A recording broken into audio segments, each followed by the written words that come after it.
নমস্কার বন্ধুরা, শর্মার রান্নাঘরে সকলকে স্বাগতম। চলে এলাম আবারও একটা নতুন রেসিপি নিয়ে। আজকে নিয়ে এসেছি বাড়িতে তৈরি করব কি করে গাওয়া ঘি, সেই গাওয়া ঘিয়ের রেসিপি নিয়ে। বাড়িতেই কিভাবে দুধের সর দিয়ে খুব সহজে খাঁটি গাওয়া ঘি তৈরি করবেন সেই রেসিপি শেয়ার করছি আপনাদের সঙ্গে। চলুন তাহলে শুরু করা যাক। প্রথমে আমি এখানে কিছুটা সর নিয়েছি, দুধের সর। আমি দুধ ফুটিয়ে এই সরগুলো তুলে তুলে রেখেছিলাম। এক সপ্তাহ আমি রেখে এই সরটা হয়েছে। দুধের সর থেকে ঘি তৈরি করার অনেক পুরানো পদ্ধতি আছে, যেগুলো আমার ঠাম্মারা করতো, কিন্তু এখন একটু উন্নত হয়েছে যুগ, তাই আমরা একটু আধুনিকভাবে এই সরটা তৈরি করব, আর খুব তাড়াতাড়ি, হাতে ডলার কোনো ঝামেলা ছাড়া। তার জন্য আমরা একটা মিক্সিং জার নিয়ে নিচ্ছি। এই মিক্সিং জারের মধ্যে আমি এই দুধের সরটা দিয়ে দিচ্ছি। মিক্সিং জার দিয়ে করলে পরে কিন্তু সময় অনেক কম লাগে। দুধের সরটা আমি মিক্সিং জারের মধ্যে দিয়ে দিচ্ছি। এবার এর মধ্যে আমি দিয়ে দেব কিছুটা জল। আমি এখানে ফ্রিজে রাখা ঠান্ডা জল ব্যবহার করছি। জল দিয়ে আমি এটা পেস্ট করে নেব। প্রথমে 2 থেকে 3 মিনিট আমি ভালো করে পেস্ট করে নিয়েছি।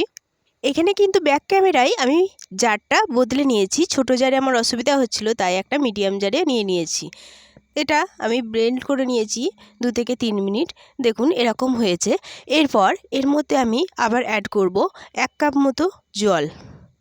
ফ্রিজের ঠান্ডা জলই কিন্তু এখানে আমি ব্যবহার করছি।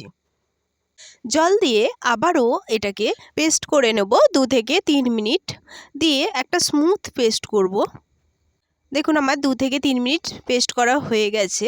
চামচের সাহায্যে দেখিয়ে দিচ্ছি এটা কতটা স্মুথ হয়েছে। দেখুন একদম ক্রিমি ক্রিমি ভাব হয়েছে, আর উপরে কিন্তু ঘিটা এখনই বোঝা যাচ্ছে। এই রকম স্মুথ পেস্টই কিন্তু করতে হবে। এরপর আমি একটা পাত্র নিয়ে নিয়েছি। এই পাত্রের মধ্যে এই পেস্টটা ঢেলে দিচ্ছি। সবটাই আমি ভালো করে ঢেলে দিলাম।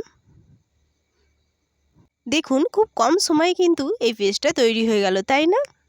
সবটা একটা পাত্রে ঢালার পর এখানে আমি 1.5 কাপ মতো আবারও সেই ঠান্ডা জল অ্যাড করে দিচ্ছি। ঠান্ডা জল অ্যাড করে দিয়ে আমি একটু এটা চামচের সাহায্যে ভালো করে মিশিয়ে নিচ্ছি জলের সাথে। এইভাবে মেশানোর পরে মাখনটা কিন্তু খুব সহজেই উপরে ভেসে ওঠে। দেখুন আমার এখানে খুব ভালো করে মেশানো হয়ে গেছে। এবার আমি এটা 30 মিনিট ফ্রিজে রেখে দিচ্ছি। নর্মাল ফ্রিজে রাখছি। ফিরে আসছি 30 মিনিট পর। দেখুন মাখন বা ননি যা বলবেন সেটা ওপরে কি সুন্দর ভেসে উঠেছে। এবার আমি হাতের সাহায্যে এটাকে জল চেপে চেপে ভালো করে তুলে নিচ্ছি। তুলে একটা বাটির মধ্যে নিয়ে নিচ্ছি। এইভাবে পুরো ননিটাই আমি তুলে নিচ্ছি। এইভাবে গাওয়া ঘি তৈরি করবেন, দেখবেন খুব কম সময়ে খুব সুন্দর একটা ঘি হবে, একেবারে নির্ভেজাল ঘি। দেখুন আমি সব মাখনটাই ভালো করে তুলে নিয়েছি বাটির মধ্যে।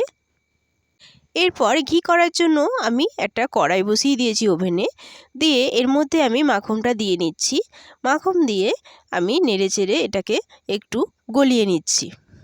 আর এই ঘিটা করার সময় আমি কিন্তু আঁচ একদম লোতে রেখে করছি। ঘিটা কিন্তু লো আঁচেতেই করবেন, হাই আঁচে কিন্তু করা যাবে না। করলে পরে কিন্তু ঘিটা তলা থেকে জ্বলে যেতে পারে, আর ঘিয়ের কালারটাও কিন্তু সুন্দর আসবে না তাহলে। এইভাবে লো আঁচে আমি 5 থেকে 6 মিনিট আমি ঘিটা জাল করে নিয়েছি। দেখুন আমাদের ঘি হয়ে এসেছে প্রায়, একদম ওপরে ঘিটা সুন্দরভাবে ভেসে উঠেছে। আমাদের ঘি রেডি হয়ে গেছে। এই অবস্থায় আমি নামিয়ে নিচ্ছি। ঘিটা নামিয়ে নিয়ে আমি একটু ঠান্ডা করে নিয়েছি। দিয়ে একটা জারের মধ্যে একটা ছাঁকনির সাহায্যে ছেঁকে ঘিটা আমি ভরে নিচ্ছি। আমার দুধের সর অল্প ছিল, তাই এখানে আমার ঘিয়ের পরিমাণটাও কিন্তু অল্প হয়েছে। এরপরে আমি এটা ফ্রিজের মধ্যে একটু ঠান্ডা করে নিচ্ছি। ঠান্ডা করে নিয়ে আপনাদের দেখানোর জন্য আমি একটা বাটিতে এটা ঢেলে নিয়েছি।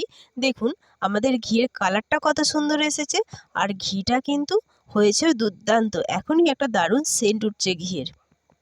আজ এই পর্যন্তই। দেখা হবে আবারও একটা নতুন রেসিপি নিয়ে। ততক্ষণ সবাই সুস্থ থাকবেন, ভালো থাকবেন, আর নতুন বন্ধুরা সাবস্ক্রাইব করে আমার পাশে থাকবেন। ধন্যবাদ।